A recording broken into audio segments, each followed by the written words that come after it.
영어민 여러분 안녕하십니까? 정세용 강사입니다. 미라클 챌린지 시즌2 도전자 여러분들 안녕하십니까? 자, 오늘 2월 8일, 2월 8일 현재 8일째입니다. 일곱 번째 특강을 진행하도록 하겠습니다. 일곱 번째 특강. 자, 오늘 여러분 어제에 이어서 이제 어제까지 우리가 자본주의에서 배웠죠? 자, 이제부터 여러분들 오늘부터 이제 흥미로운 역사 이야기로 넘어가겠습니다. 왜냐면 화폐 등장에 대해서 우리가 이제 자본주의의 개념에 대해서 파악했다면은 오늘부터는 뭘 배우는 거냐면은 화폐, 화폐 제도의 역사. 자, 일단 그 전에 이거 얘기했구나. 이거 이제 항상 요번에 그럼 시즌2에서 제일 중요한 거 이게 우리의 핵심 과제라 그랬죠? 가장 중요한 시간에 가장 좋은 컨디션으로 가장 중요한 일을 처리한다.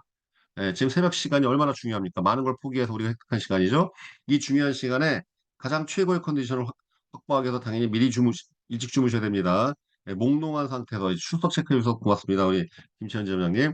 가장 좋은 컨디션으로 가장 중요한 일을 처리한다. 꼭 여러분 기억하셔야 됩니다. 그래서 내가 항상 투두리스트 어떤 일을 해야 되는지 아침에 무슨 일을 해야 되는지 항상 이걸 정리하고 보시는 습관을 가지셔야 되겠습니다. 그리고 일 자체에서 보람을 찾고 일과의 규칙성을 준수하고 적절한 수준의 일을 하고 적절한 수준의 휴식을 한다. 이렇게 제가 일곱 가지 습관을 말씀드렸죠. 근데 그래서 오늘 좀 약간 더 말씀드리고 싶은 건 뭐냐면은 이게 규칙성이 되게 중요하다고 말씀드렸죠. 성공하는 사람과 성공하지 못하는 사람의 특징이 뭐냐면 성공하는 사람의 특징은요. 자기만 루틴이 있습니다. 절대 깨지지 않는 루틴이 있어요. 저도 마찬가지입니다. 저도 항상 루틴이 똑같죠. 오늘 현재 3시 반에 일어나 있었습니다. 그리고 지금 중특강하고 있죠. 오늘은 이제 아르동 챌린지가 있으니까 교회는 못 갑니다. 새벽, 왜냐면 너무 늦으니까. 끝나가면 너무 늦어요. 교회가 머니까. 오늘 아르동 챌린지 끝나고 난 다음에, 그 다음에 이제 항상 제가 하는 루틴이, 오전 루틴이 있습니다. 항상 제가 먹는 그런 그 건강 보조식품 그게 있고 되게 똑같아요. 저는 패턴 똑같습니다. 집에 귀가 시간도 거의 일정하고 항상 그러니까 규칙성이야. 이건 여러분들 예전에 영업할 때도 마찬가지였습니다. 항상 제가 영업했을 때 철칙은 7 to 11, 7시 이전에 출근하고 그쵸? 그다음에 밤 11시 이후에 퇴근하는 이건 옛날에 철칙이었습니다. 무조건 토요일까지 일했었고 그다음에 일요일 날 하루 사실 영업 첫 해년도에 하루도 쉬지 않고 일했죠. 그러니까 이제 규칙성이 있어. 영업이 안 되는 사람들은요, 잘 안 되는 사람들 불규칙해요, 특징이. 그럼 삶도 불규칙해져. 왜? 내 일과 규칙성이 있으면은요, 실적도 일정해지게 돼 있고, 내 성공도 일정하게 돼 있습니다. 그런데 내 일과가 여러분 불규칙하게 돼 있으면 만사가 다 불규칙하게 돼 있어요. 왜? 뿌리는 씨앗이 불규칙하기 때문에 결과물도 불규칙해질 수밖에 없는 거예요. 그러니까 여러분들 이 패턴을 안 무너뜨리는 게 굉장히 중요합니다. 여러분들이 삶에 있어서 어떻게 어떤 방식하는 게 제일 속편하고 안정된 삶이냐? 안정이라는 건 뭐냐면 규칙성을 갖고 있는 삶이에요. 그러니까 내 일과의 규칙성을 부여하는 게 굉장히 중요하다는 걸 여러분 꼭 기억하셔야 되겠습니다. 자, 오늘 말씀드린 대로 오늘부터 이제 금융제도의 역사, 화폐가 왜 생겨났는지, 화폐에 대해서 이해해야 됩니다. 화폐가 왜 생겨났고, 그리고 화폐를 다루는 그 방법들, 화폐를 가지고 다루는 여러 가지 제도들, 그것이 은행, 그다음에 증권, 그게 보험회사, 그 다음에는 어떻게 은행이 생겨났고, 왜 보험제도가 생겨났고, 왜 주식회사, 증권이 발생했는지를 순서를 해야 돼요. 역사적인 흐름을 이해해야지만이, 보험회사가 이렇게 생긴 거구나. 화재보험 왜 생겼는지, 생보가 이렇게 생겼구나. 이걸 이해하게 되면 이제부터는 빠삭 되게 재밌어지는 것이죠. 그러면 이제부터는 이해하기 되게 쉬워지는데, 자, 여러분들 들어가도록 하겠습니다. 금융제도의 역사. 자, 여러분들, 수렵생활. 여러분들이 우리가 농경사회 이전에는 원시시대에 이제 수렵생활을 했습니다. 수렵생활. 그래서 우리가 무슨 뭐 옛날에 뭐 구석기 시대, 뭐 석기 시대 있죠? 이 당시에는 여러분들 이 구석기 시대예요. 저 구석기 시대. 왜냐면 신석기 시대 때부터 농경사회가 시작됐습니다. 기원전 만년 전경부터. 옛날에 우리는 수렵시대였어요. 근데 아시겠지만 이 수렵생활이라는 것은 굉장히 불안한 생활이었죠. 왜냐면 여러분 가만 생각해 보세요. 수렵생활을 하다가 농경사회로 바뀐 건데 생각해보세요. 농사 짓는 게 편한 거야? 아니면 이렇게 돌아다니면서, 여러분, 이 수렵 생활이라는 것은 짐승들을 상대해서 하는 거 아니에요? 그렇죠? 그러니까 짐승을 쫓아다니면서 하는 삶이야. 근데 짐승 잡다가 결국 내가 죽을 수도 있잖아요. 왜냐하면 여러분, 토끼 사냥하다 오히려 사자한테 내가 사냥당할 수도 있단 말이죠. 그렇죠? 그러니까 여러분들 인류가 인간이 이 수렵 생활 시절 때는요, 굉장히 불안했어요. 그렇죠? 맨날 떠도는 생활, 유목 생활을 해야 되거나 돌아다니면서 그 동물들 쫓아다니면서 사는 삶이에요. 동물 잡다가 내가 죽는 경우도 있고, 그렇죠? 얼마나 불안합니까? 주거가 일정치 않고 맨날 그러한 내가 사냥하고자 하는 사냥감들을 쫓아다니며 사는 삶이었어요. 그러니까 이때는 여러분들 우리가 선사시대라고 합니다. 문자도 없었고 역사 이전이었기 때문에 선사시대라는 표현을 씁니다. 그래서 옛날에 우리 인류는 이 수렵생활로 시작했습니다. 그래서 이때는 여러분 아시겠지만 글자도 없었고 원시시대 말하는 거예요, 원시시대. 응? 이런 맘모스 한 마리 잡으면은 그냥 부족들이 그냥 진짜 며칠 먹고 살았겠죠. 그런데 아시겠지만 이때는 먹을 때보다 굶는 경우가 훨씬 많았겠죠. 재밌는 건 여러분들, 인간은 지금 이때 생활 패턴이 몸에 아직도 남아있어요. 그래서 왜 사람이 살을 찌냐면요. 그러니까 먹는 것이 일정치 않으니까 일단 음식이 있으면 무조건 살을 찌워야 되거든. 그래서 재밌는 건 뭐냐면 사람 몸에는요, 지금도 살찌는 거에 대응하는 호르몬은 딱 하나, 인슐린밖에 없어요. 그런데 굶는 거에 대응하는 호르몬은 9가지가 넘어가요. 예를 들어서 한 번쯤 얘기 들어봤을 겁니다. 세로토닌, 아드레날린, 멜라토닌, 막 이런 것들 있죠. 그러니까 싹 다 도파민, 이게 굶주림에 대응하는 호르몬들이에요. 굶주림에. 왜? 인간이 여러분들 의식주가 풍요로워진 지 100년도 안 됐어요. 사실은.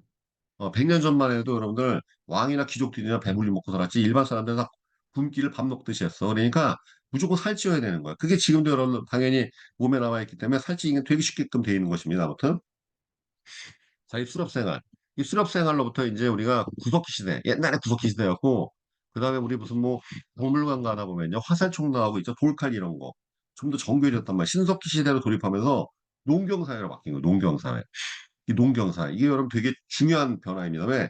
인류가 그전에는 이 사람들이 수렵생활에서 맨날 몸에 가죽이나 걸치고서 맨날 돌아다니면서 짐승 잡아서 먹고 살았는데, 이 농경사회 한 군데 정착을 하고서 씨앗을 뿌려서 농경사회를 하면서부터 무슨 일이 벌어집니까? 이때부터 아주 중요한 변화가 일어납니다.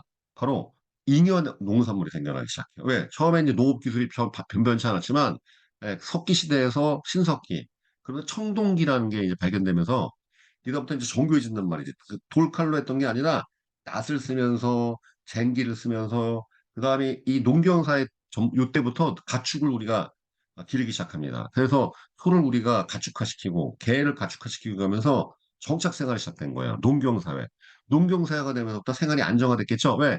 떠도는 삶이 아니라 어느 지역에 정착해갖고 어 그러면서 이제 농사기술이 발달되면서 잉여 농산물이 생겨나기 시작해요. 잉여 농산물. 이게 굉장히 중요한 개념인데 자, 여러분들, 혹시 우리 이제 옛날 좀 생각을 해보셔야 돼요. 우리 4대 문명 배우셨죠? 이집트 문명, 메소포타미아 문명, 인더스 문명, 황하 문명. 이 문명이라는 게 뭐냐면, 문명이라는 게 문명, 문화 문자, 글월 문자에다가 발별 명자예요. 글로 밝아졌다는 뜻인데, 문명이라는 결국은 역사가 시작됐다는 뜻이에요. 역사와 선사로 했는데, 역사라는 건 뭐냐? 문자가 발견된 거, 문자. 문자. 왜냐하면 이게 농경사회 때부터 발전된 건데, 왜냐하면 농경사회를 통해서 농경사회가 정착되면서 잉여농산물이 생기죠. 잉여농산물이 생기니까 무슨 일이 벌어지냐면은 이 땅은 누구 거냐? 이 땅은 예를 들어서 박나온 땅이야. 저 땅은 고결 땅이야. 저 농산물은 유정은이 거야. 이렇게 소유의 개념이 발생해요. 그전에 수업 생활했을 때는 공동 생산, 공동으로 먹는 왜 음식이 부족하니까 그때는 뭐 돼지 한 마리 잡으면요 온 부족들이 나눠 먹는 거였어요. 무조건 굶기를 밥 먹듯이 했는데 소유의 개념이 생기니까 재산의 개념이 등장합니다.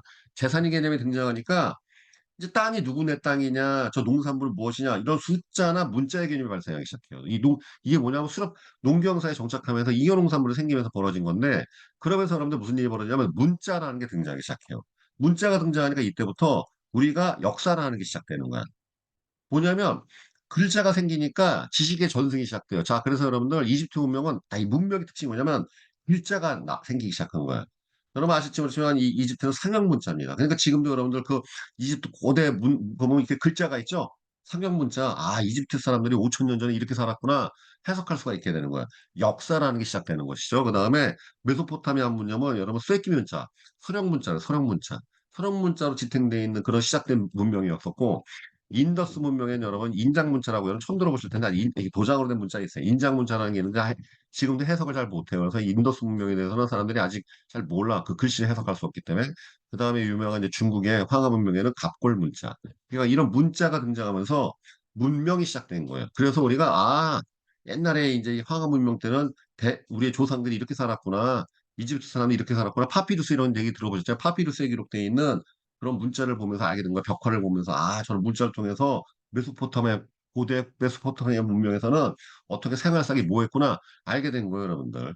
예, 이런 문자가 등장하면서 자, 여러분들 인간과 짐승의 차이는 뭐냐면요. 인간과 짐승의 차이는 인간은 교육이 되는 거야. 짐승은 교육이 안 돼. 아주 극히 제한적으로. 여러분도 아시겠지만 개나 돼지를 아무리 교육시킨다고 해도 개가 돼지가 물론 사람 말귀 좀 알아둘 수 있겠지. 고도의 훈련을 통해서 사람 말귀 앉아, 일어나, 굴러, 서, 재롱부려 이런 거 좀 알아들어갖고 뭐 할 수는 있겠지만 인간처럼 고도로 이렇게 발전된 그러한 지식 체계를 습득할 수는 없어요. 언어 체계나 이걸 구사할 수가 없어요. 왜? 인간과 짐승의 차이는 교육이 되느냐 안 되느냐의 차이입니다. 그다음에 더 결정적인 게 뭐냐면은 짐승들은 교육이 안 돼요. 학습이 안 돼. 그리고 학습이 그 후손으로 이어지지 않아. 인간의 가장 큰 차이는 뭐냐면 문자를 통한 지식의 전승이 일어나면서 학문이 발생하고 문명이 생겨났다. 자, 이게 무슨 뜻이냐, 여러분들? 즉, 뭐 하냐면 문자가 발명되기 이전에는요, 인류가 발전할 수가 없어서 왜? 여러분들 이런 거죠. 그러니까 옛날에는요, 문자 발명 이전에는 무조건 지식을 구전으로만 통하는 거야. 그러니까 나이 많은 사람이 무조건 왕이었대요. 족장이 될 수밖에 없어요. 왜? 이제 할아버지가 얘기해 주는 거지. 야, 저쪽 동쪽 끝으로 해 뜨는 쪽으로 가다 보면은 돌무대기가 있어. 그 돌무대기는 독사가 많으니까 조심해야 돼. 그러니까 이제 그런 할아버지 얘기를 들어야지만이 살 수가 있는 거예요. 얘야, 저기 남쪽으로 가다, 따뜻한 남쪽으로 가다 보면 어느 강물이 있는데, 그 강물 너머에는 저기 뭐 열매가 많은 쪽 있으니까, 우리 거기 가끔 가갖고 1년에 한 몇 번 가면은 먹을 걸 구할 수 있어. 이러한 할아버지의 구전을 통해서만 이런 지식이 전등됐어요. 그러니까 할아버지가 돌아가시면은 다시 없어지는 거예요. 그런데 이제 문자가 발명되니까, 그런 것도 이 지식이 저장되면서 자식한테 전승이 되기 시작해요. 전승이 일어나니까 학문이 발생하는 거야. 이렇게 된 거예요. 문자를 통해서 지식이 쌓이기 시작한 거, 축적이 시작된 것이죠. 역사, 역사가 시작된 거예요.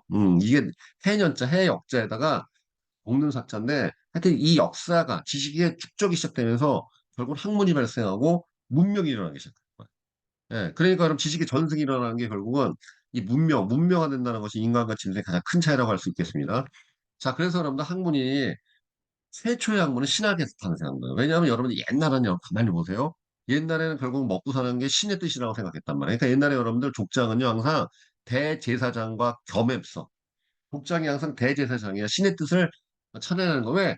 먹는 것도 신의 뜻. 그때 그렇죠. 비 오는 것도 신의 뜻. 다 이거 모든 게 신의 뜻으로 해석하니까 최초의 학문은요 신학이에요. 신학 무조건. 그래서 그때는 여러분들 제사장이 항상 점치지 않습니까? 신탁. 그다음 누가 병 들었다. 그럼 제사 지냈잖아. 그렇죠. 그러니까 옛날에는 여러 권력자가 대제사장이었었고 대제사장이 항상 결국은 이러한 그들의 신을 연구하는 학문, 신이 어떤 우리 인간에게 무슨 뜻이 있나. 모든 학문의 시작은 신학으로 시작되는 거예요. 그래서 신학에서 어떤 학문이 파생되느냐? 첫 번째 학문은 철학으로 나누죠. 철학은 뭐예요? 인간은 왜 존재하는가? 죽은 다음에 무슨 일 벌어지나? 그럼 소크라테스니 플라톤이 아리스토텔레스니 뭐 이런 거 우리 이제 고대 히랍의 그리스의 어떠한 철학 이런 얘기 우리 들었지 않습니까? 철학이 시작된 거예요. 철학은 사실 생각하는 학문인데 모든 학문의 아버지라고 할 수 있겠죠. 그래서 생각, 응? 사람은 왜 사는지, 어떻게 잘 사는지, 왜 사람 간에 전쟁이 일어나는지 이런 거에 생각하는 학문, 철학이 탄생하게 됐고 그 다음에 수학이 탄생되겠습니다. 수학은 왜 탄생됐느냐? 이게 보통 이 농사질 때 탄생된 건데, 자, 이집트는 여러분, 들으셔서 있을 거예요. 이집트는 이 나일강 유역에 기름진 삼각주, 나일강의 삼각주에서 문명이 시작됐습니다. 왜냐하면, 근데 이 삼각주의 특징은 뭐냐면요. 홍수가 한번 나면은, 이게 지금 현재 여기 사진이 있죠? 이 사진이 나일에 있는 삼각주의 항공 사진이에요. 논밭 있지 않습니까? 근데 문제가 뭐냐면, 한 번 홍수가 나면은 논밭의 경계가 바뀌어버리는 거야. 그 무슨 일 벌어집니까? 네 땅인지 내 땅인지 구분해야 될 거 아니에요, 여러분들. 그러니까 이때 특히 이집트가 가장 발달돼 있었는데 이 그 땅을 재고서 이걸 네 땅이니 내 땅이니 분배를 하고 홍수가 날 때마다 계속 바뀌었다니까요. 면적을 계산해서 아, 이 땅은 황은정 땅이구나.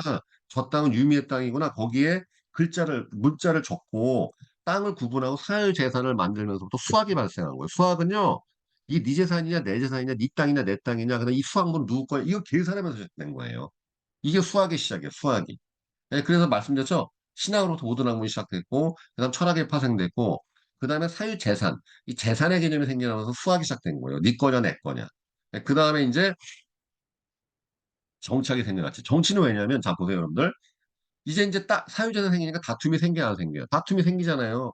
이게 왜 너가 왜 적게 가져가냐, 네가 왜 많이 가져가냐, 왜 남의 재산 뺏어가냐.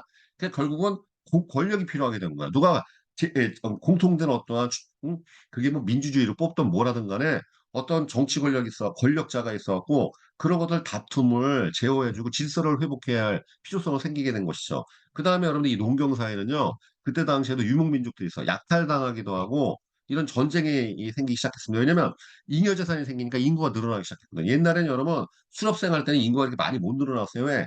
부양할 수 있는 그 소돼지 잡아갖고 그러니까 뭐 멧돼지 잡아먹고 뭐 토끼 잡아먹고 인류가 버틸 수 있는 한계가 있죠. 농경사회가 되면서 생산물이 폭증하니까 이제 정착생활이 시작되면서 인간들이 늘어나기 시작한 거야. 인간이 늘어나니까 재산의 개념이 발생하고 재산의 개념이 발생하니까 다툼이 끊이지가 않는 거야. 그러니까 야 누가 이렇게 좀 권력자가 나타나고 좀 누가 좀 정리했으면 좋겠다. 난세일수록 우리가 자 독재라도 좋으니까 좀 이 권력자가 있어야겠다 이런 생각하듯이 똑같은 겁니다.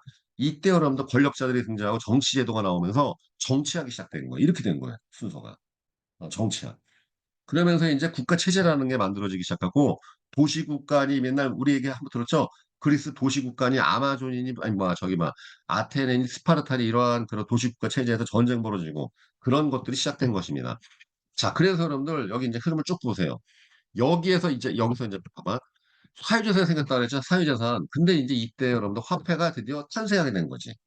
요쯤 시대 때. 그러니까 이게 언제냐? 화폐가 언제 생긴 거냐면은 약 그 이집트 시대 때, 이집트 그러니까 기원전 약 3, 4천 년 경로 있죠. 농경사회가 어느 정착될 때부터 화폐라는 게 시작되기 시작했습니다. 왜 생겼느냐? 여러분 화폐가 생기기 이전에는 뭘로 이렇게 했어? 물물교환, 그쵸? 물물교환을 했단 말이에요. 물물교환으로. 이게 이제 얼마나 힘들었냐면은 예를 들어보겠습니다. 뭐 예를 들어보겠습니다. 백현숙이라는 어떤 농부가 있는데 백현숙은 농사를 져서 먹고 살아요. 그래서 곡식이 있어. 근데 이 백현숙이라는 농부가 내 지금 옷감이 필요해. 근데 옷감은 황은정이가 들고 있어. 그럼 황은정한테 갔지. 야, 네 옷감하고 내 곡식하고 바꿀래? 그냥 황은정이 그러는 거야. 야, 나는 네가 옛날에 준 곡식 아직도 남아있어. 곡식 필요 없어. 나는 지금 곡식은 필요 없어. 그럼 너 뭐 필요한데? 나는 지금 그 물고기를 내가 잡아야 돼. 저기 뭐야. 응? 나는 그 곡식은 필요 없는데 이 사람이 저 옷감 갖고 있다 그래서 아 나는 생선이 필요해. 나 생선을 좀 먹었으면 좋겠어. 그러니까 백현수이가 이번에 이정환한테까지 찾아가 거부한테 야 너 생선 있지? 나하고 곡식 좀 바꿀래? 이정하고 생선을 바꿔. 그 생선 가지고 다시 또 황원정한테 가고 옷감을 복잡한 거예요. 그러니까 물물교환 때는 굉장히 난이도가 높은 거야. 그러니까 맨날 이게 교환 비율로 달라지고 왜냐면은 아니 은재는 얘를 가만히 보겠습니다. 내가 쌀을 한 대박 들고 있어. 그래서 내가 이제 물고기를 이제 또 먹고 싶어 하고 이정한테 갔더니 그때는 도미가 잡혔는데 이번에 미꾸라지가 잡혔어. 그러니까 이때가 계속 이게 바뀌는 거야. 왜 도미의 크기하고 미꾸라지하고 다르잖아. 이게 완전히 물고기의 크기가 뒤죽박죽이 되고 또 곡식이란 게 풍년 있을 때고 흑년 있을 때 그러니까 물물교환 때는 여러분들 이게 어떤 일이 벌어집니까? 교환하기도 복잡해지게 되죠. 왜냐면 내가 만약에 대장장한테 가서 무슨 뭐 괜히를 하나 하려면은 또 대장장한테 찾아가야지 뭐 해야지 물물교환 경쟁 때는요 특징이 뭐냐면은 일단 첫 번째 보관하기가 만만치가 않아. 왜? 쌀은 그나마 건조시켜갖고 오래 보관할 수 있는데 이런 생선이니 뭐 이런 걸 보관하기도 힘들어. 그렇죠? 그러니까 축적하기가 어려운 것이란 말이죠. 그 다음에 서로 교환하기도 힘들게 되고 음, 여러 가지 문제점을 양산하게 됩니다. 왜? 교환의 기준이 막 뒤죽박죽 바뀌는 거야. 어떤 때는 목감이 막 폭등하기도 하고 어떤 때는 쌀이 막 폭등하기도 하고 맨날 뒤죽박죽 벌어지니까 혼란이 그지없는 것이죠. 그러니까 어떤 일 벌어집니까? 화폐가 등장하는 거예요. 화폐의 기능은 정확히 세 가지입니다, 여러분들. 세 가지. 다음 시간에 더 자세히 배우겠지만 화폐는 세 가지 기능이 있어요. 첫 번째 뭐냐면은 가치의 척도예요. 그러니까 교환의 매개라고 그래갖고 그래서 이제 사실은 금운동이 왜 시작된 거냐면은 금화, 은화, 동화. 재미있는 게 뭐냐면 여러분들 이 금은동 화폐 다음 시간에 더 디테일하게 배우겠지만 화폐가 등장한 거는 이제 금은동 화폐 시작된 것이죠. 이 금은동이 왜 금은동이냐? 특징이 뭐냐면 왜 여러분 가만히 보세요. 왜 쇠 있죠? 쇠 철. 철은 왜 화폐가 안 됐을까? 가장 큰 이유가 뭐냐면 철은 녹슬어서 그래요. 금의 특징이 뭐냐면 녹이 잘 안 슬어. 그쵸? 금은 아예 녹색이 안 슬고, 은도 녹이 잘 안 슬고, 동도 살짝 그 겉에가 이렇게, 어, 저 녹색이 피막이 피지만 썩지는 않아요. 금은동의 특징이 뭐냐면은, 일단은 그 당시에 그 금속 중에서 가장 색깔도 이뻤고, 녹이 안 슬거나 가장 덜 슬고, 그 다음에 적절하게 희귀해요. 왜냐하면 철은 너무 흔해서 화폐가 될 수가 없는 거야. 반대로 백금은 너무 희귀하니까 화폐가 될 수 없는 거야. 다이아몬드나 보석도 더 귀하겠지만 화폐가 될 만큼의 양이 충족될 만큼 캐지지가 않아. 그 다음에 또 왜 하필이면 금은동이냐면 웃긴 게 이게 캐내는 방법인데 여러분 옛날에 체계를 보면요. 금 한 잎이면 은화 백잎이고 은화 한 잎이면 동전 백잎. 그러니까 금화 한 잎이면 동전 만 개야. 이게 왜 그렇게 성립하느냐? 그만큼 동보다 구리보다 금은 만 배가 캐기 힘들다는 뜻이에요. 구리보다는 은이 100배 캐기 힘들다는 뜻이야. 이렇게 서로 교환비가 뭐냐면 왜 금이 동보다 만 배가 버치고 있고 은이 금보다 100배가 버치가 있냐면요. 이게 캐는 난이도를 말하는 거예요. 금은 그렇게 구하기 힘들다는 뜻이에요. 그러니까 금화가 이거가 된 거야. 그래서 은화가 두 번째, 세 번째. 그러니까 여러분들 지금도 이게 남아 있으니까 은메달 포즈. 올림픽 하면 금메달, 은메달, 동메달이죠. 왜 고대 화폐화 때니까 이게 화폐 체계예요. 그래서 금메달, 은메달, 동메달이 여기서 나온 거예요. 여기서. 네, 옛날에 화폐 체계였으니까 물물 교환 시대에서 화폐 등장을 넘어갑니다. 그래서 금화, 은화, 동전 이렇게 시작된 거예요. 그리고 그것이 각각의 교환비가 된 겁니다. 그럼 화폐가 이제 등장하니까 무슨 일이 벌어진가? 첫 번째, 교환하기가 쉬워진 거예요. 왜? 이때부터는 교환하기가 쉬워졌어요. 여러분들 생각해 보세요. 쌀을 다섯 가마니를 지고 다니면서 교환하는 게 편합니까? 금화를 들고 다니는 게 편해요. 훨씬 더 교환하기 편해졌잖아. 그렇죠? 교환의 매개체. 두 번째, 가치의 척도로 하기가 쉬운 거예요. 예전에는 쌀하고 물고기하고 쟁기, 옷감 교환할 때 이게 뒤죽박죽이었던 거야. 그런데 이제 값어치라는 게 형성되겠죠. 자, 쌀은 이제부터 우리가 1kg, 옛날 한 대빵에 은화 몇 개로 하자, 동전 몇 개로 하자. 물고기에는 얼마나 가치가 정해지니까 가치의 척도, 금액을 결정하기 시작된 거야. 이 가격이라는 개념이 이때 발생합니다. 그 다음에 이제 세 번째 뭐냐면은 저장수단. 여러분들 예전에 이렇게 저장하기가 힘들었어요. 이 내 잉여 곡식물을. 근데 이제 돈을 저장하면 끝나는 거야. 이 얼마나 여러분들 인류의 여러분들 이 문자의 발명을 통해서 역사 시대가 됐고 화폐가 발명되면서 경제지도가 만들어진 거예요. 경제가 시작된 게 화폐로 시작된 거예요. 그래서 그것이 계속 바뀌어나가면서 나중에 금융제도가 된 것이고, 금융제도, 보험, 은행, 그러니까 은행, 증권, 보험이 되면서 현대적인 문명으로 이게 계속 발전이 일어나는 거예요, 여러분들. 이 경제제도를 통해서 여러 가지 기술 촉발되면서 인류가 계속 이렇게 발전된단 말이죠. 그래서 첫 번째는 여러분들 이 문자가 바로 이제 문명화된 것이고, 문명화의 결국 경제제도, 즉 화폐가 등장하면서부터 경제제도가 시작된 거예요. 그러니까 여러분들 이제 흐름 잡았죠? 여러분들 지금 이 이야기는 제가 책 10권 압축해서 얘기해 준 거예요, 지금. 책 10권. 여러분들이 이런 거, 이거를 머릿속에 하려면은 한 책 10권 있는 걸 지금 내가 압축해 갖고 핵심만 뽑아 갖고 전달해 준 거예요. 아셨죠? 그러니까 이건 여러분들 상식적으로 좀 알고 계셔야 돼요. 그래서 인간과 한번 다시 한번 말씀드리겠습니다. 원래 수렵 사회에서 농경 사회로 진화한 것이고 농경 사회에서 이연능 선물이 생기고 그러면서 이제 문자가 만들어지면서부터 이런 이집트 문명, 메소포타미아 문명, 인더스 문명, 황하 문명 이 상형문자, 선형문자, 인장문자 이런 거 배울 필요 없어. 이게 문명이라는 건 뭐야? 글자가 만들었다는 것이.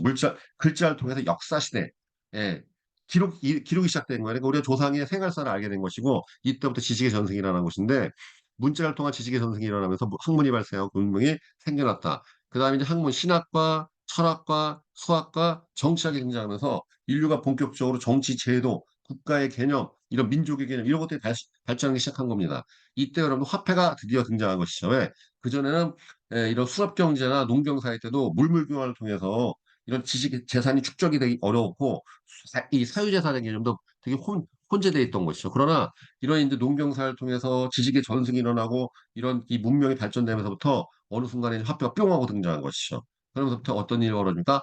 경제 제도라는 게 시작된 것이죠. 그래서 화폐가 등장하면서 어떤 그때 이제 금화나 실물화폐가 표현하는데 이런 금속주와 이런 것들이 생겨나면서부터 가치의 척도, 화폐 기능이 생긴 것이죠. 가치의 척도, 그다음에 가치의 저장, 교환의 매개 이런 세 가지 3대 기능을 주로 화폐 경제가 시작되면서 이렇게 시작된 것입니다. 그래서 여러분들 지금도 로마 시대 금화 이런 거 막 캐지잖아요. 그렇죠? 보물선 캐면은 그 옛날부터 이게 존재했던 것이죠.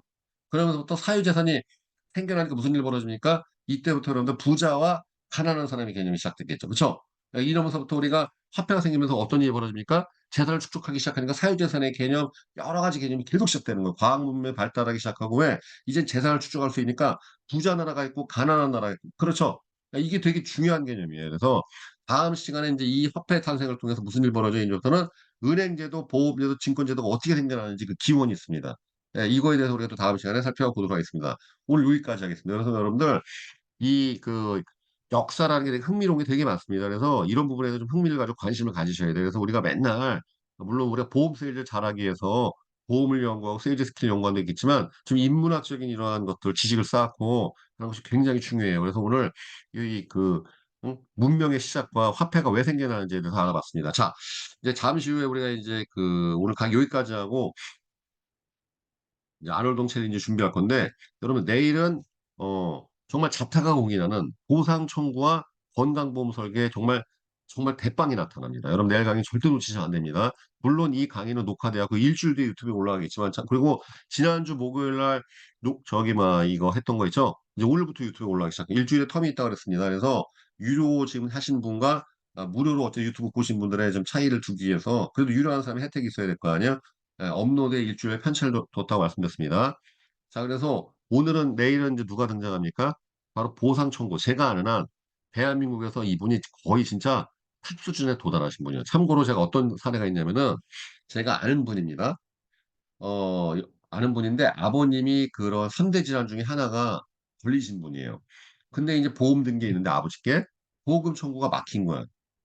응, 여러 명의 설계사한테 했더니 안 된다고. 근데 이분한테 요청했더니 바로 보호금이 나온 거예요. 딱 했더니 이건 청구가 됩니다 그러는 거예요. 예? 진짜 되나요? 얼마가 되면 2번 보호금인데 2번 보호금 910몇만 원을 이분이 받게 만들어주셨어요. 깜 놀라서 나도 깜짝 놀랐어요. 왜? 나도 안 될 거로 생각했는데 이분은 이거 된다는 거야. 우체국 보험인데 이건 됩니다.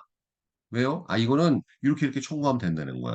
그 다음에 또 얼마 전에도 무슨 일이 있었냐면은 제가 아는 어떤 분인데 이분이 또 그 건물주인데 누수가 터져갖고 건물에 물이 새고 그래서 난리버거지가 난 거예요. 그래서 근데 이제 지금 그러니까 이분이 그 일배책이 있었던 것 같아요. 근데 다 중요한 건 또 보상 청구가 안 된다는 거야. 근데 내가 또 이분한테 물어보니까 이건 보상 청구도 된대. 근데 참 신기하단 말이죠. 왜냐면은 여러분 저는 사실 예전에 물론 건강보험 그렇게 많이 팔진 않았습니다. 종신보험 주력으로 많이 했고 그래서 사실 저는 이 보상 청구에 대해서는 그렇게 깊이 있는 지식이 있다고 볼 수는 없어요. 저는 일반적인 수준밖에 안 됐고 따로 연구하지 않았어. 근데 왜냐면 제가 건강보험보다는 오히려 종신보험이나 어떤 변액보험 이런 쪽에 제가 연구를 많이 했기 때문에 진짜 제가 아는 한 대한민국에서 이분을 능가해서 보상 청구를 더 잘하는 사람이 있을까? 그럴 정도로 그런 스페셜리스트입니다. 그다음에 당연히 건강보험 설계도 아주 탑 기가 막힌 실력을 갖고 있죠. 그냥 여러분들은 이분은 그냥 설계만으로도 상품이 팔려 나갑니다. 정말입니다. 네, 그래서 이분을 정말 어렵게 모셨는데 이제 금요일부터 그러니까 이분이 금요일로 시리즈 특강을 제가 아주 어렵게 모셨습니다. 내일 이분의 강의가 시작됩니다. 첫 강의. 그러니까 내일은 빠지시면 큰일 나요, 여러분들. 내일 못 들으면 일주일 뒤에 유튜브에서 듣거나 이렇게 끊기니까 내일 강의 꼭 들으시길 바라겠습니다. 아셨죠? 예, 오늘 이제 27분이 여기까지 하도록 하겠습니다. 여기까지 하고 오늘 강의 마치도록 하겠습니다. 자, 지금 이제 앞으로 이제 저도 이제 강의 여기서 마치고 이제 아놀드 선생님 모셔서 아놀드 챌린지 이제 시작하도록 하겠습니다, 여러분들. 예, 오늘 파이팅 하시고 바로 이제 운동 이어서 하겠습니다. 잠깐 휴식 시간 갖도록 하겠습니다.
안녕하세요.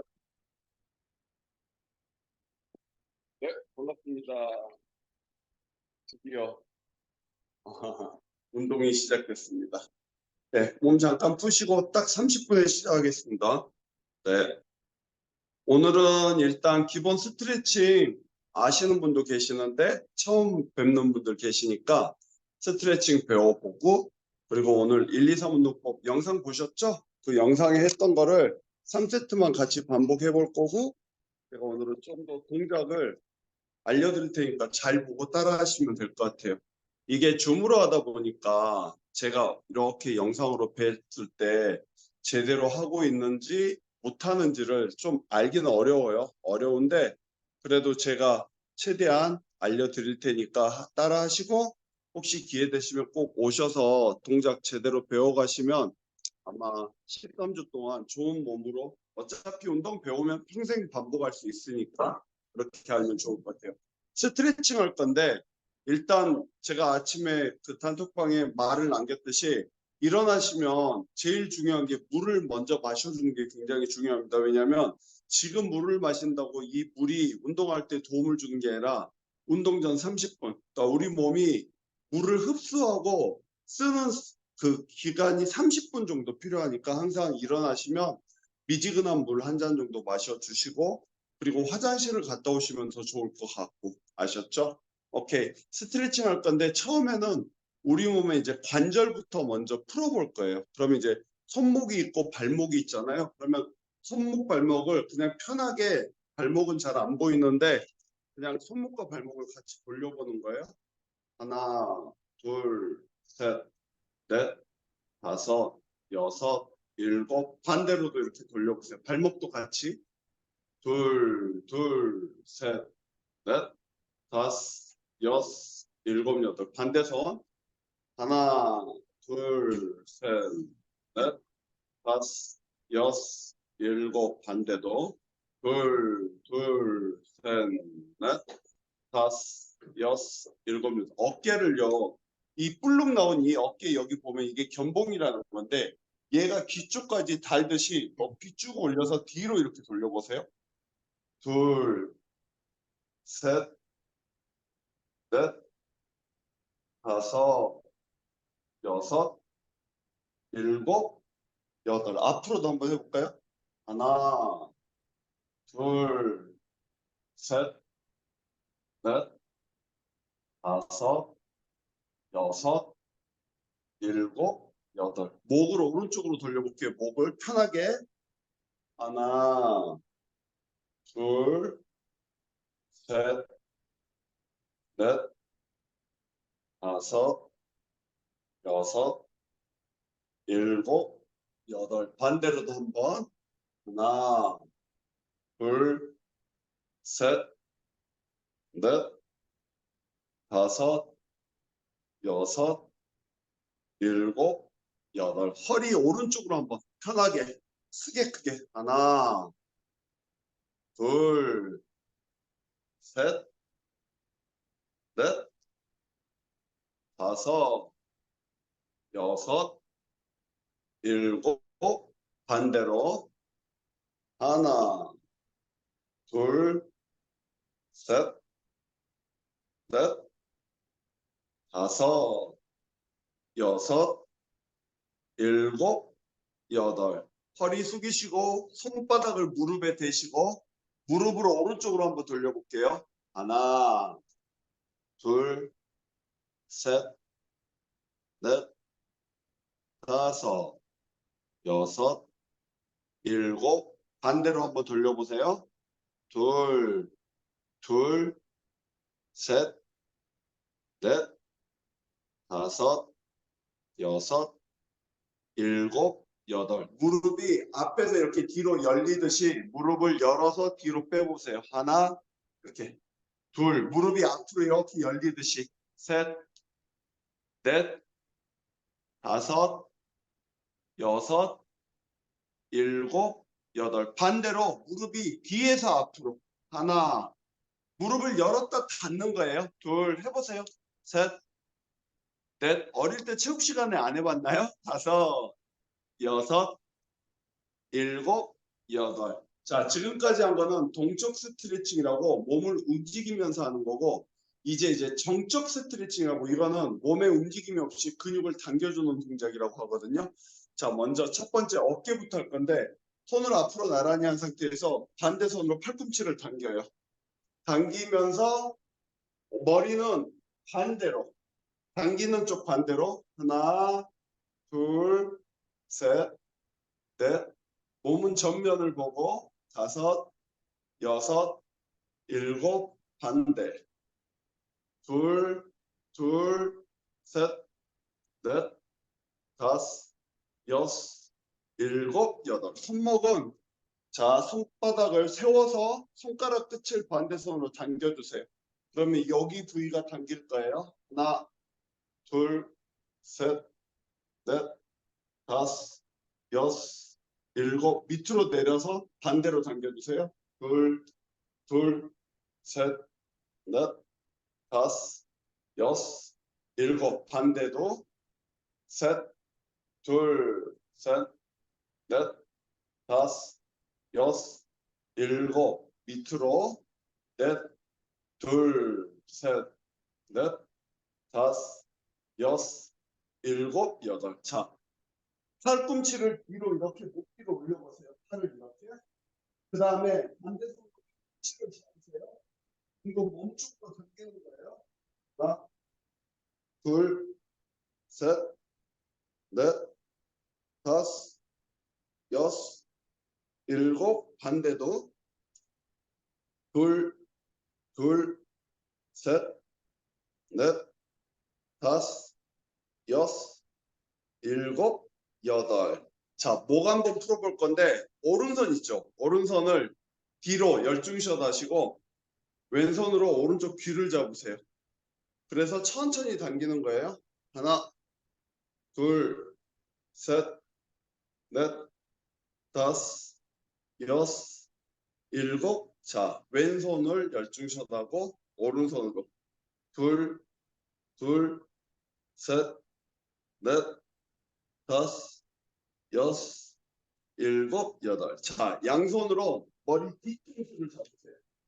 그리고 앞쪽으로 셋, 둘, 셋, 넷, 다섯, 여섯, 일곱. 자, 턱 받치시고 뒤로.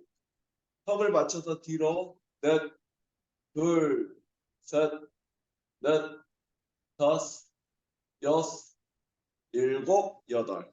자, 날개뼈를 풀 건데요. 다리를 최대한 넓게 쩍 벌리세요. 쩍 벌린 다음에 이 손바닥으로 무릎 안쪽을 눌러주는 거예요. 오른쪽부터. 눌러서 팔꿈치 접지 말고 최대한 날개뼈를 쭉 펴주는 거예요. 내 몸이 최대한 펴진 상태로 하나, 둘, 셋, 넷, 다섯, 여섯, 일곱. 반대 눌러보세요. 둘, 둘, 셋, 넷, 다섯, 여섯, 일곱, 여덟. 자, 허리 앞으로 숙일 건데 허리 너무 당기지 않게 천천히 편하게 앞으로 숙이세요. 손 밑으로 내리면서 손을 발바닥 쪽으로 내리는 거예요. 하나, 둘, 셋, 넷, 다섯, 여섯, 일곱, 여덟. 옆구리에 손 대고 뒤로 젖히세요. 둘, 둘, 셋, 넷, 다섯, 여섯, 일곱, 여덟. 한 번만 더 숙여볼게요. 앞으로. 하나, 둘, 셋, 넷, 다섯, 여섯, 일곱, 여덟. 자, 뒤로 젖히고. 둘, 둘, 셋, 넷, 다섯, 여섯, 일곱, 여덟. 자, 제자리에서 한 1분만 뛰어볼게요. 15분만 뛰겠습니다. 털털털 털면서 뛰세요. 시작. 하나, 둘, 셋, 넷, 다섯, 여섯, 일곱, 여덟, 아홉, 열. 하나, 둘, 셋, 넷, 다섯, 여섯, 일곱, 여덟, 아홉. 오케이. 자, 손 이렇게 벌리면서 호흡. 하나, 둘, 셋, 넷, 다섯, 여섯, 일곱, 여덟, 둘, 둘, 셋, 넷, 다섯, 여섯, 일곱, 여덟. 자, 오늘 푸시업 동작 배워볼 건데, 푸시업이 가슴 운동이잖아요, 여러분. 근데 잘못하면 푸시업을 하면 팔하고 어깨만 될 수가 있어요. 그래서 항상 가슴 운동을 할 때는 이 팔 근육 있잖아요. 이 어깨 라인에서 살짝 우리가 흔히 말하는 옷을 입을 때 로고 있죠. 로고 정도의 손이 와 있어야 돼요. 그 상태에서 본인 왼손으로 오른쪽 가슴에 손을 한번 대보세요.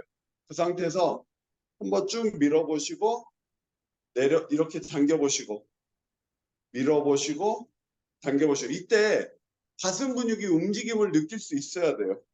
근데 그게 안 되면은 팔하고 어깨만 아파요. 그게 이제 단지 아프다는 문제가 아니라 관절에 잘못된 가동 범위로 움직이게 되면 여기에 염증이 생겨서 오히려 푸시업을 하고 나면 어깨에 염증이 생길 수 있으니까 항상 힘을 딱 준 상태에서 얘가 흔들리지 않게 고정된 상태에서 움직여야 돼요. 이렇게. 그러면 보통 엎드려서 가슴 옆에 손을 대고 여기서 최대한 쭉 밀어주고 다시 이렇게 내려와야 돼요. 그래서 푸시업은 제가 운동을 해보니까요. 자주 할수록 느는 것 같아요. 그래서 오늘은 첫날이니까 제가 동작을 일일이 다 볼 거예요. 그래서 특별하게 못하시는 분만 제가 체크해 드릴 거고 다음 주부터는 이제 오늘 배운 거를 연습을 하게 되면 저랑 이제 같이 운동하면서 하면 될 것 같아서 한번 엎드려 보세요. 엎드린 상태에서 어, 보통 이제 남자분들은 있잖아요. 그냥 정자세로 푸시업을 하면 되지만 여자분들은 정자세가 잘 안 되거든요. 그래서 일단은 웨이브부터 해볼 건데 저희 지금 송유연 회원님 여기 와 계시니까 제가 유연 회원님 동작을 한번 보여드릴게요. 보시고 어떻게 하는지 동작을 한번 제가 지도해 드릴 테니까 한번 보세요. 자, 유연 회원님 엎드려 보세요. 자, 엎드린 상태에서 푸시업 자세를 한번 해보세요. 정자세로 딱 만든 다음에 하나는 운동이 되고 둘하고 완전히 엎고 세가는 다시 끝까지만 넣고 내라는 무릎 띄고 연결해서 해볼게요. 하나, 둘 떼고 엎드리고 다시 일어서고 무릎 띄고 오케이. 그래서 처음 하신 분들 저 동작 영상으로 보여드렸잖아요. 영상 보신 적 있으시죠? 거기 보면은 그래서 그 세 가지 동작 중에 한 가지를 선택하는 거예요. 남자분들은 정자세로 하셔도 문제가 되지 않을 것 같은데 여자분들 같은 경우는 자세가 안 나오면은 무릎을 웨이브로 하셔도 되고 무릎을 대고 하셔도 돼요. 그래서 일단 오늘은 한번 해보는 걸로 해서 제가 10개를 할 거거든요. 푸시업 한번 해보세요. 준비 엎드려 보세요. 자 볼게요. 준비 하나 무릎 대고 가슴 대고 무릎 띄고 어깨 띄고 오케이 둘 영상 안 보신 분도 계시구나. 셋, 해보세요. 넷,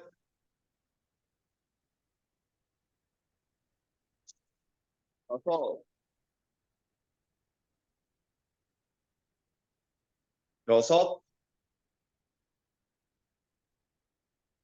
일곱, 여덟, 아홉, 열. 오케이. 두 번째 동작 해볼게요. 크런치 동작. 누워보세요, 여러분. 누워보세요. 누우셔서, 자, 보세요. 무릎을 이렇게 당겨서 쓴 다음에 이 옆구리 사이 있잖아요. 여기다가 손을 한번 넣어보세요. 손을 넣었을 때, 내가 호흡을 뱉었을 때, 이 손등에 이 배에 힘을 주는 압력이 느껴져야 돼요. 그래야지만 복부가 수축되지. 이게 들떠있는 상태에서 하면 허리에 통증을 느낄 수 있으니까 배에 힘을 주고 일어나실 때 어깨가 바닥에서 2, 3cm만 뜬다는 느낌으로 호흡을 뱉으면서 일어나면 돼요. 하나, 이렇게 일어났다가 내려갈 때 그냥 아무 생각 없이 내려가지 말고 내가 내려가기 싫은데 억지로 내려가듯이 힘을 주고 내려가는 거예요. 둘, 셋, 이렇게 하면 되는데 일단 누워보세요, 여러분. 한번 누워보세요. 오케이. 일단은 오늘 첫날이니까 자꾸 하면 경험이 생기거든요. 그래서 오늘은 그 느낌만 잘 알고 옆구리에 손을 넣고 배에 힘을 주고 그다음에 호흡을 뱉으면서 꾹 쥐어짰다. 배를 쥐어짠다고 생각하세요. 그리고 다시 내려갔다가 쥐어짜보세요. 20개만 해볼게요. 준비.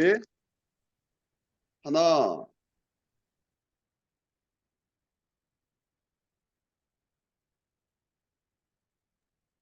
넷, 다섯, 여섯, 일곱, 여덟, 아홉, 열. 하나, 둘, 셋, 넷, 다섯, 여섯, 일곱, 여덟, 아홉. 한 번 더. 오케이, 일어나시고요. 자, 세 번째 동작 스쿼트 해볼게요. 스쿼트 하실 때 여러분, 이거는 이쪽. 오케이, 여기. 자, 전면 안 보고 앞에 보세요. 앞. 자, 스쿼트 할 때 이쪽. 자, 보폭은요, 엉덩이 넓이 정도로 치고, 손은 앞으로 나란히 주시고요. 앉을 때 최대한 우리 수세식 화장실에 앉듯이 그냥 최대한 앉을 수 있을 때까지 많이 앉으시면 도움 되는데, 만일에 못 앉으신 분들은 본인이 앉을 수 있을 때까지만. 근데 그게 유연성이 없는 분들은 쭉 주저앉을 수가 없어요. 그러면 이제 운동을 하다 보면 유연성이 좋아지니까 내가 지금 동작이 잘 안 된다고 왜 그러지 생각하지 마시고, 내가 그만큼 오랫동안 운동을 안 해서 내 몸이 약간 녹슬었다 생각하면 돼요. 앉아보세요. 하나, 최대한 앉아보세요. 오케이. 그리고 일어나고, 둘, 오케이. 자, 저렇게 손을 앞으로 나란히 하시고, 만일에 하다가 손이 아프시면 이렇게 팔짱 끼셔도 되니까 상관없어요. 그래서 30개 한번 해볼게요. 준비. 하나, 둘, 셋, 넷, 다섯, 여섯, 일곱, 여덟, 아홉, 열. 하나, 둘, 셋, 넷, 다섯, 여섯, 일곱, 여덟, 아홉, 스물. 하나, 둘, 셋, 넷, 다섯, 여섯, 일곱, 여덟, 아홉. 한 번 더. 오케이. 제가 항상 수업 첫날 하면서 느끼는 건데, 네, 전문 용어로 오합지졸. 예, 막 자기 마음대로 하는데 이거 되게 신기해요. 나중에 이제 계속 수업이 진행되면서부터 제 그 구령소리에 잘 맞춰서 로봇 같이 하시거든요. 그래서 중요한 게 똑같은 걸 해도요, 잘하는 분과 못하는 분의 차이는 딱 하나 같아요. 매일매일 반복해주는. 그래서 설 연휴에도요, 시간 내서 꼭 하루에 3세트씩은 해보세요. 왜냐하면 저희가 일주일 목표가 이번 주는 3세트, 다음 주 월요일부터 4세트, 5세트 이렇게 계속 늘려갈 거 아니에요.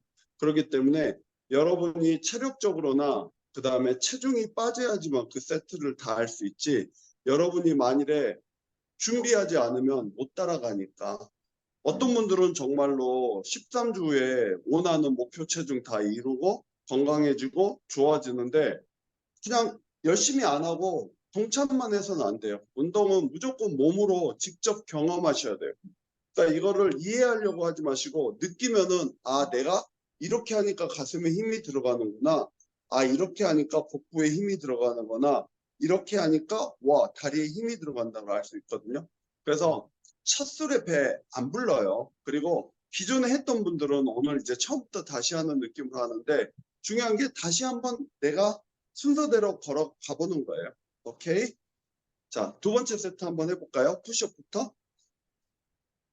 자, 푸시업 가슴 옆에 손을 대고, 오케이. 준비. 엎드려 보세요.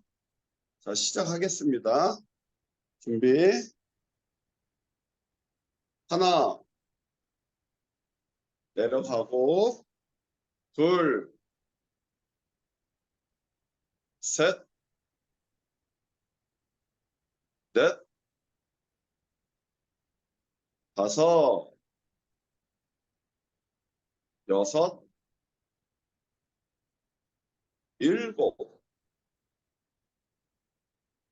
여덟, 아홉, 열. 오케이. 또 보세요. 크런치. 자, 크런치 가장 중요한 게 많이 일어나는 게 아니라 내 배에 힘이 들어가는 거 느낄 수 있어야 돼요. 느끼는 게 진짜 중요합니다, 여러분. 준비. 누우세요. 하나, 둘, 셋, 넷, 다섯, 여섯, 일곱, 여덟, 아홉, 열. 하나, 둘, 셋, 넷, 다섯, 여섯, 일곱, 여덟, 아홉, 스물. 오케이. 천천히 일어나고.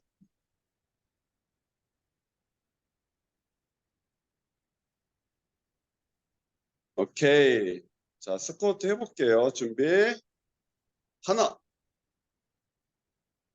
둘, 셋, 넷, 다섯, 여섯, 일곱, 여덟, 아홉, 열. 하나, 둘, 셋, 넷, 다섯, 여섯, 일곱, 여덟, 아홉, 스물. 하나, 둘, 셋, 넷, 다섯, 여섯, 일곱, 여덟, 아홉. 한 번 더. 오케이, 그만. 괜찮아요, 여러분. 오늘 시작했다는 게 되게 중요해요. 대단한 건 이 시간에 지금 이 줌으로 이걸 하고 있다는 여러분은 진짜 대단한 거예요. 네. 아무나 할 수 없는 거 하고 계시는 거예요. 이미 성공한 거예요. 첫 단추는 정말 잘 끼신 거고, 이제 중요한 게 뭐든지 잘하려면 노력해야 되는 것 같아요. 저도 처음에 운동할 때 되게 잘 못 따라하던 아이였는데, 저랑 같이 시작한 친구들 중에 지금까지 이걸 같이 하는 친구들은 별로 없거든요. 꾸준함이 되게 중요한 것 같아요. 오늘 잘 못해도 내가 꾸준히 하다 보면 어느 날 갑자기 확 좋아지는 것 같아요. 어. 제가 아침에 정상윤 강사님 강의하는 거 우리 유연 회원님 들을 때 옆에서 몰래 몰래 듣고 있는데 진짜 좋은 얘기 많이 하셔서 배우는 게 되게 많아요. 근데 여러분 정말 많은 지식을 주시잖아요. 모든 세상에 있는 모든 지식을 이렇게 다 모아서 여러분한테 주시는데 그걸 여러분들이 잘 활용하면 돈이 되는 것 같고요. 그걸 활용하지 못하면 아무것도 아닌 것 같아요. 운동도 마찬가지인 것 같아요. 제가 이제 운동하고 이따가 좋은 정보 드릴 건데 그 정보를 내 걸로 만들면은 여러분한테 득이 되는 것 같고 그냥 듣고 흘려보내면 아무것도 남지 않은 것 같아요. 네. 제가 항상 이 운동을 가장 기본적으로 하는 이유는 뭐 운동선수가 아닌 이상은 많은 운동이 필요 없잖아요. 많이 필요 없기 때문에 이것만 잘 반복해도 되게 효과적일 거예요. 오케이. 아셨죠? 자, 호흡하시고 세 번째 해볼 거예요. 세 번째. 하고 오늘은 운동은 끄시고 이제 궁금한 거 질문하고 오늘은 수업을 끝낼 거예요. 준비. 엎드리세요. 푸시업부터. 자, 오케이. 하나. 다시. 둘. 셋. 넷. 다섯. 여섯. 7, 8, 아홉, 열. 오케이, 누워보세요. 프런치 해볼게요. 자, 복부 꽉 쥐어짜고 준비. 하나, 둘, 셋, 넷, 다섯, 여섯, 일곱, 여덟, 아홉, 열.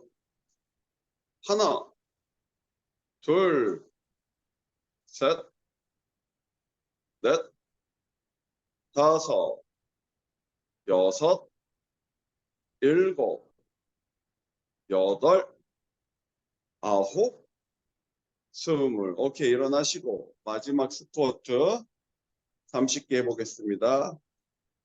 네, 자, 준비.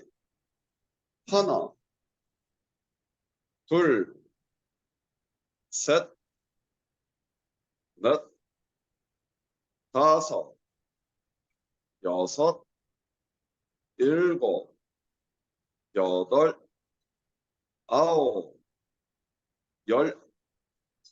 하나, 둘, 셋, 넷, 다섯, 여섯, 일곱, 여덟, 아홉, 스물. 하나, 둘, 셋, 넷,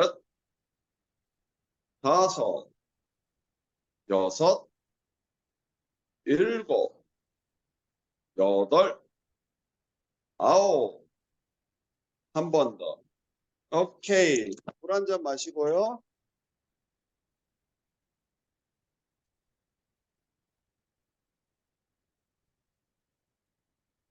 자, 물 한 잔 마시고, 아니. 그냥 해. 여기서 상관없어. 자, 장소를 이동했습니다. 네. 궁금한 거 있으시면 중간중간 물어보셔도 되고요. 어, 그러면 정상윤 강사님이 질문해 주실 거고요. 아니면 이제 제가 계속 얘기를 하겠습니다, 여러분. 어떠세요? 3세트 하니까 힘드세요? 그냥 했던 분들은 뭐 이게 운동이냐 생각하는 분도 계실 거고, 안 했던 분들은 와, 힘들다고 느끼실 거예요. 그게 운동 역치라고 그러거든요. 역치가 뭐냐면 쉽게 얘기해서 어떤 똑같은 걸 해도 힘들다고 느끼는 사람과 할만하다라고 느끼는 게 체력인 것 같아요, 체력. 그러니까 사람들이 보면 그 체력이 왜 중요하냐면 그 스트레스 아시죠? 여러분들 직장 생활 하실 때 보면 상사들한테 어떤 얘기를 들을 때 내가 똑같은 얘기를 들어도 스트레스를 많이 받는 사람과 괜찮다고 느끼는 거는 체력인 것 같아요. 그래서 스트레스를 받는다는 자체가 내가 체력이 약한 거예요. 예를 들어서 그 제가 이런 표현 많이 하는데 공원을 저는 이제 공원에 산책을 자주 가면 짖는 거는 되게 작은 강아지들이 많이 짖는 것 같고요. 큰 개들은 잘 안 짖어요. 왠지 아세요? 그들은 물어요, 와서 화나면. 그러니까 되게 저는 그래서 짜증을 자주 내거나 예를 들어서 화를 자주 내는 사람들 보면 체력이 약하다고 생각해요. 어. 체력이 강하다는 건 내가 언제든지 힘으로 제압할 수 있다는 거거든요. 그래서 여러분들이 몸으로 치면요, 자주 아픈 것도 체력이 안 좋은 거예요.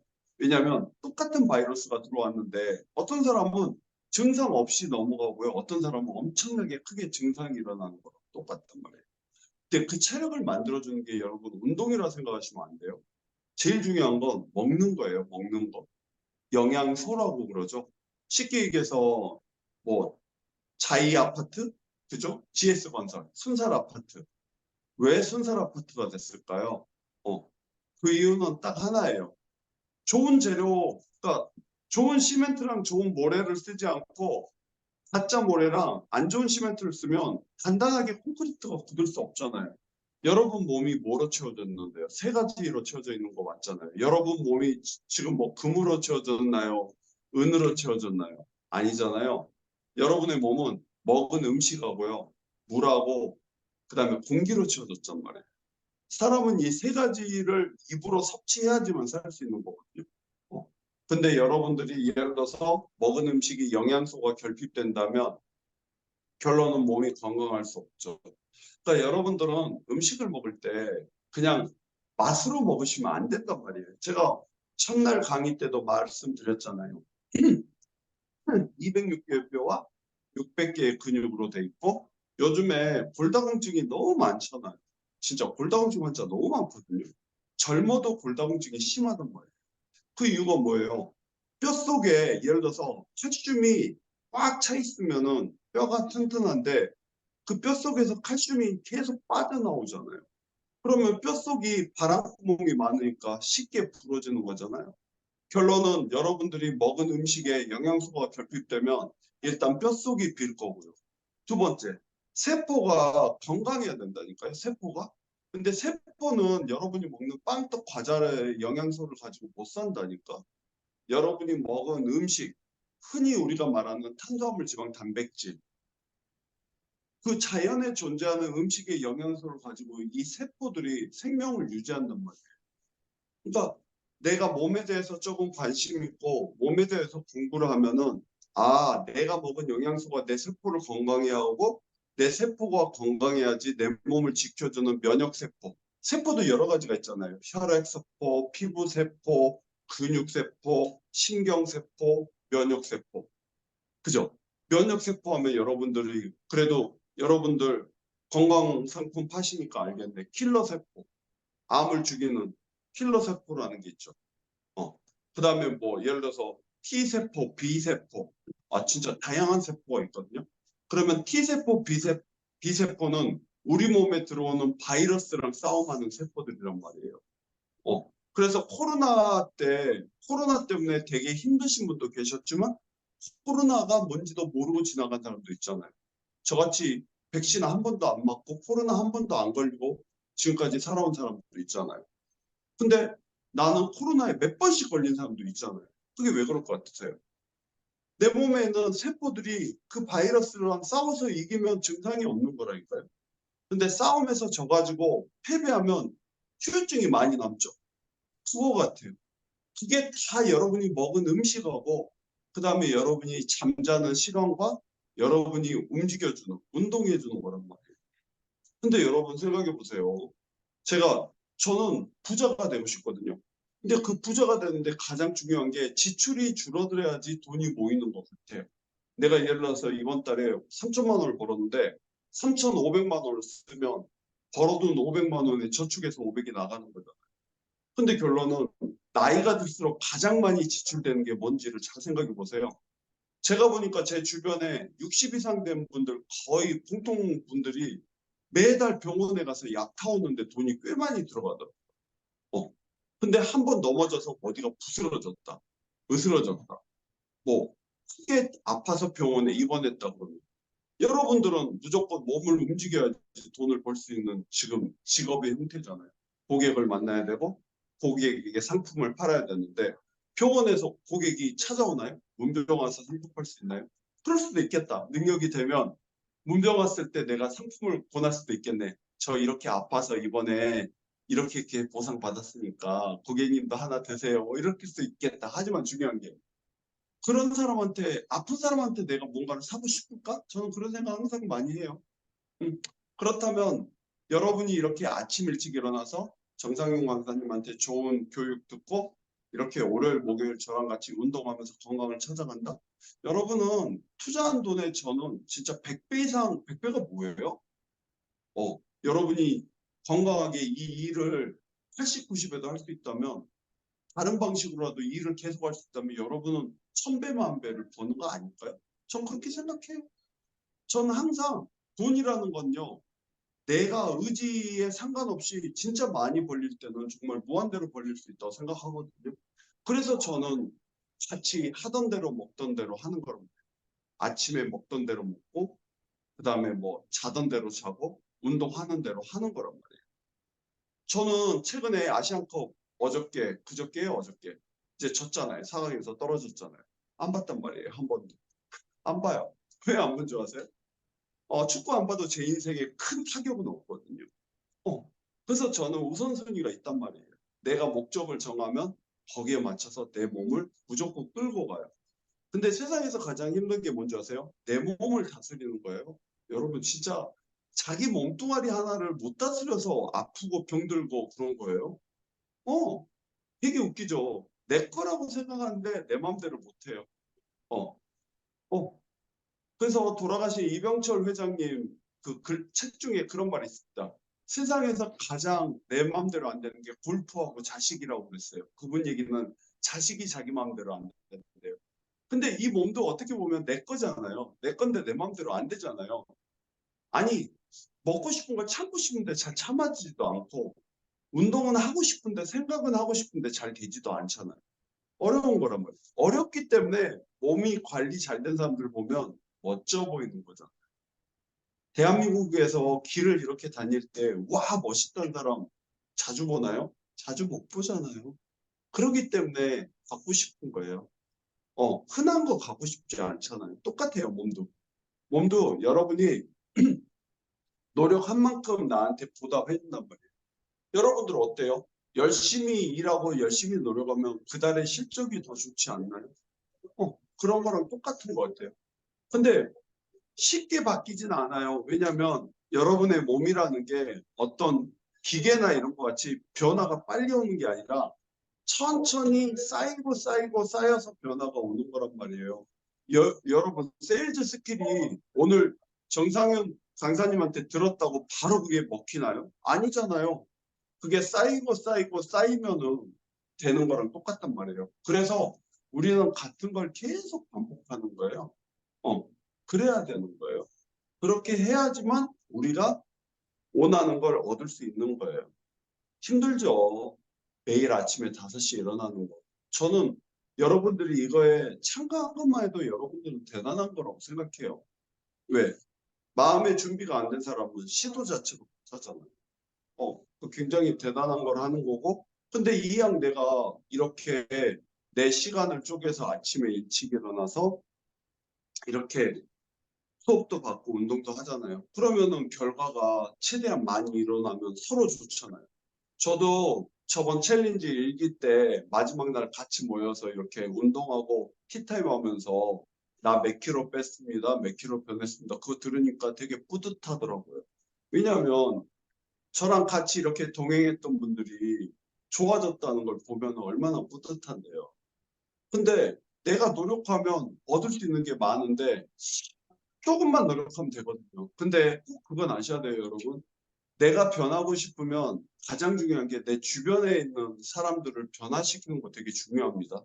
저는 누군가를 만나냐가 그 사람이 어떤 사람인지 안다고 저는 만나는 사람이 별로 없더라고요.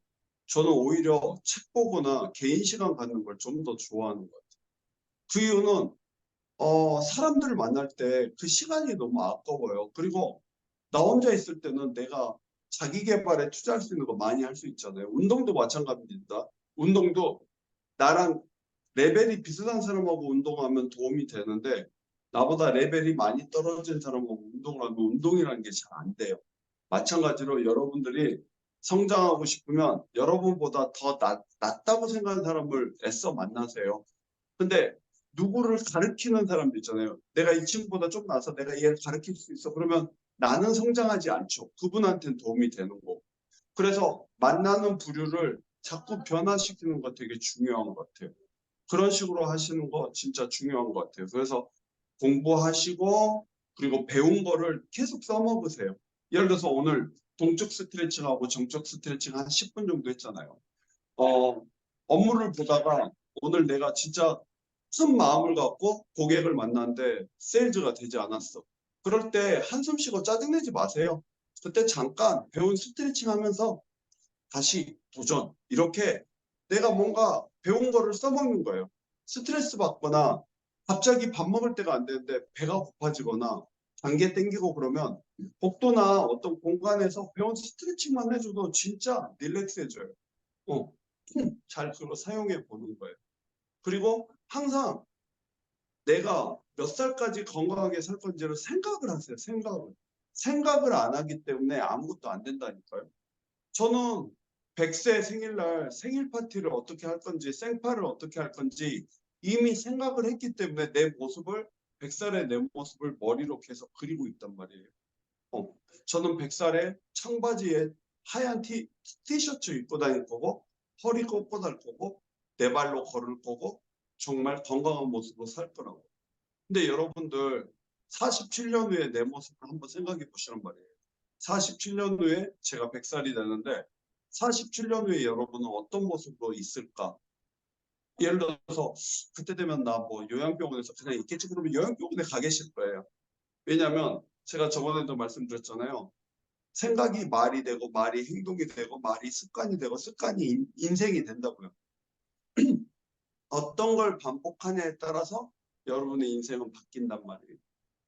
근데 진짜 요즘에 제가 건강 프로 엄청 많이 보고 저는 이제 주로 하는 게 이쪽에 관심이 많다 보니 그쪽으로 많이 보는데 예전에 의사들이 운동에 대해서 그렇게 많이 얘기하지 않았는데 요즘 의사들은 무조건 운동 얘기 많이 하고 그리고 잠에 대해서 엄청 얘기를 많이 합니다. 잠에 대해서. 예전에는 잠 같은 거 얘기하지 않았거든요. 그리고 의사들이 트렌드가 바뀌는 거 아세요? 예전에는 의사들은 지방 많이 먹으면 병 난다고 지방 못 먹게 했거든요.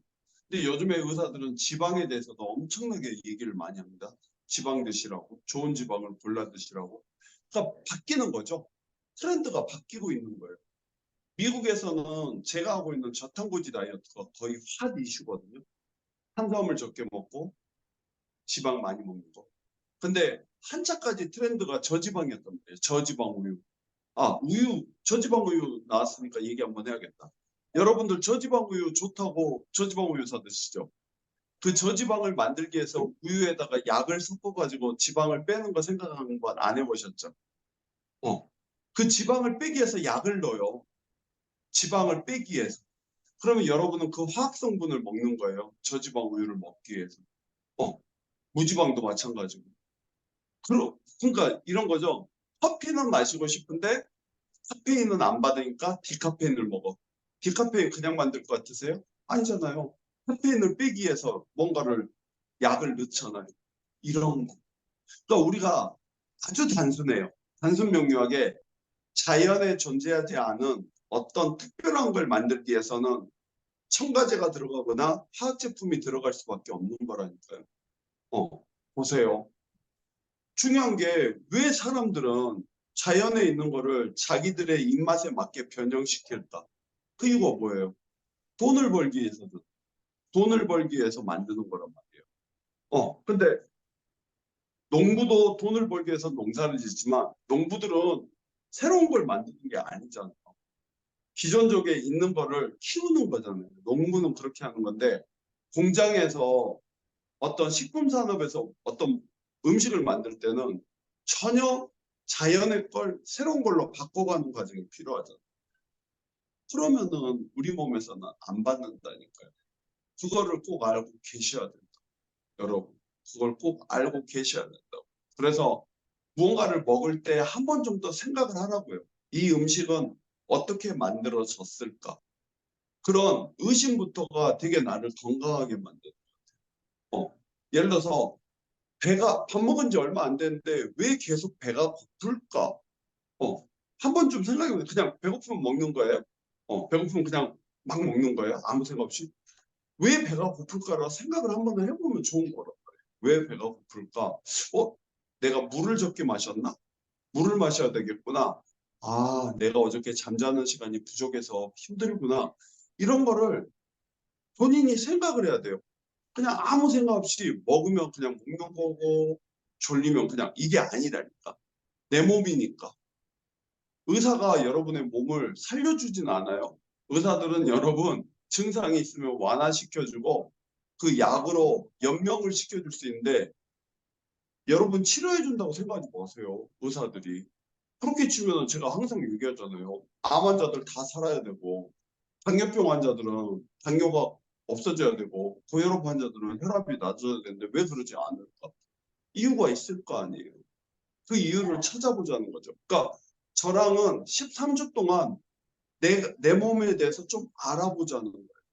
왜냐하면 저 로봇 아니잖아요. 저도 사람이고 여러분하고 똑같잖아요. 600개 근육과 206개 뼈로 이루어져 60조 개 이상의 세포로 이루어져. 똑같은 사람이니까 저는 그래도 36년 동안 제 몸을 지켜보고 제 몸을 계속 피드백을 받아가면서 내 몸에 좋은 것만 찾아왔기 때문에 여러분들한테 하나라도 얘기해 줄 수 있는 거예요. 그렇게 치면 여러분들은 36년 동안 해야 될 걸 13주 동안 최대한 좋은 거를 싹 가져가는 거예요. 그러니까 여러분 그 강의할 때 궁금한 거, 나 이거 되게 궁금하다 그러면 메모장에 적어놨다가 월요일이나 목요일 날 질문하시라고요. 이렇게 좋은 정보를 얻어갈 수 있는 기회가 왔는데 못 얻어간다? 여러분 바보라고 생각해요. 바보. 저한테 저희 회원님들은 회당 15만 원씩 내고 50분씩 수업을 받는데 한 번에 50분씩 15만 원 내고 수업을 받는데 여러분들은 이렇게 우리 정상영 강사님 덕분에 저렴하게 저를 계속 만날 수 있는데 이 좋은 기회를 저한테 수업을 받고 싶어도 시간이 안 돼가지고 못 받아서 이렇게 대기하는 분도 많은데 여러분 진짜 행운하라고 제가 눈을 얘기하잖아요. 제가 잘난 척한다면 대한민국에서 책 6권 쓴 트레이너 별로 없다니까요. 트레이너가 책을 6권 쓴 사람이 없단 말이에요. 그러니까 여러분들 많이 배우시라고. 배워서 본인만 알지 말고 가족들한테 알려주라니까. 말은 참 안 듣더라. 가족들은 진짜 말을 안 들어. 가족말 들었으면 저희 아버지가 췌장암으로 돌아가셨겠습니까? 젊은 나이에. 어머니가 돌아가셨겠냐고요. 일찍. 아니잖아요. 그래도 자꾸 얘기는 해줘야죠. 아니까. 내가 해보니까 좋으면 여러분들 맛집 가서 줄 서서 밥을 먹었는데 맛있으면 어떻게 해요? 사랑하는 사람들 어떻게든 데리고 와서 먹여주고 싶지 않아요? 여러분이 이 기간 동안 몸에 대해서 변화를 일으키고 좋은 걸 느끼면 가족들한테 알려주고 싶지 않을까요? 어, 그러면 나만 변하는 게 아니라 내 가족도 건강해져서 예를 들어서 봅시다. 부모님이 아프면 여러분들 좋아요? 아니잖아요. 돈 들잖아요. 시간 뺏기잖아요. 병원비도 좀 드려야 되고 문병도 가야 되고 여러분 시간을 뺏기는 거 맞죠? 돈도 뺏기는 거. 근데 내 부모님들이나 가족들이 건강하면요. 돈 버는 거라니까요. 세상의 모든 건 돈이에요. 아침에 우리 정상용 강사님이 화폐에 대해서 얘기하고 다 얘기하는데 모든 세상의 거는 돈이에요. 돈. 돈 때문에 살고 돈 때문에 죽고. 몸도 마찬가지예요. 돈이에요. 돈이라고요. 여러분들이 경제적으로 여유가 있으면 일 적게 하고 고객 적게 만나고 좋은 거 먹고 운동 많이 하면 훨씬 건강하겠죠. 그래서 돈이 필요해요. 그러면 젊은 나이에 바짝 버세요. 많이 벌어서 나이가 들수록 조금 일을 줄이고 나를 위해서 투자하면 돼요. 그러려고 우리 이거 하고 있는 거 맞잖아요. 저는 여러분들 다 잘 될 거라 생각해요. 제가 항상 얘기하지만 이 시간에 일어날 수 있는 것 자체가 여러분들은 다른 상위 0.1%? 대학 전 세계 인구의 0.1% 안에 들지 않을까요? 이 시간에 일어날 수 있다는 거? 말이 안 되는 거고. 그러니까 자부심 갖고 13주 동안 이왕이면 많은 걸 얻어갔으면 좋겠던 거예요. 선생님, 아니 요 생각 질문이 있네요. 선생님, 세 분이 질문하셨는데, 물론 이제 이대근 팀장이 답변 주셨는데, 두 번째 동작 크런치 할 때 목이 아프다고 말씀하신 분이 있는데, 네. 그거에 대해서, 목이 좀 아프다. 근데 복근 이제 당기는 목이 듯한 목이 나쁜 아프다. 이유가 이제 머리가 되게 무겁잖아요. 그리고 목 주변에 승모근이라는 근육이 발달돼야 되는데 발달되지 않으면 목이 아파요. 그럴 때는 이렇게 뒤에다가 손을 대고 하셔도 돼요. 근데 처음부터 손 대지 마시고 하다가 힘들어지면서 손을 대세요. 왜냐면 목 근육도 필요해요. 여러분 목 근육이 왜 필요해요? 중력 있는 집에서 똑바로 서 있으려면 목 근육을 잡아줘야 되잖아요. 그래서 처음에 하다가 목이 좀 당겨지면 그때 손으로 받치면 돼요. 그런 식으로 연습하시면 돼요. 오케이, 아셨죠? 그래서 13주 동안 우리 목표 정한 거 제가 다 봤는데 목표 천천히 지켜가야 돼요. 근데 여러분이 행동으로 하지 않고 목표는 이루어질 수 없다는 거. 그러면 지금 당장 물 마시는 것부터 시작하고 아놀드 5대 수칙 꼭 지켜서 우리 13주에는 진짜 멋진 모습 가지면 좋을 것 같고 설 연휴라고 나 또 큰일 났다 이렇게 생각하지 마세요. 앞으로 여러분이 죽는 날까지 설 연휴는 계속 옵니다. 버텨보세요. 제가 팁은 하나 드릴게요. 일단은 수정과 뭐 식혜 이런 거 안 돼요. 잡채 이런 거 안 돼요. 고기 많이 드시고요. 저는 괜찮아요. 전 괜찮고 고기 많이 드시고 그 밥은 좀 줄여주시고 나물 종류 많이 드시고 생선 드시면 될 것 같습니다. 아셨죠? 다음 주 월요일 날 뵙겠습니다. 사랑합니다. 감사합니다. 고맙습니다. 안올동이었습니다. 네, 네, 감사합니다. 네. 감사합니다. 예. 자, 여러분들 운동까지 화이팅 하셨습니다. 이 몸으로 이제 또 샤워하시고 땀나신 분들은 오늘 화이팅 하시고 또 내일 우리 건강보험과 우리 그 보상청구의 스페셜리스트 특강 준비되어 있습니다. 내일 새벽에 뵙도록 하겠습니다. 오늘 화이팅 하시고 이상으로 마치겠습니다. 감사합니다. 감사합니다. 예, 안녕하십시오. 감사합니다. 네. 네, 이상으로 방송 종료하겠습니다.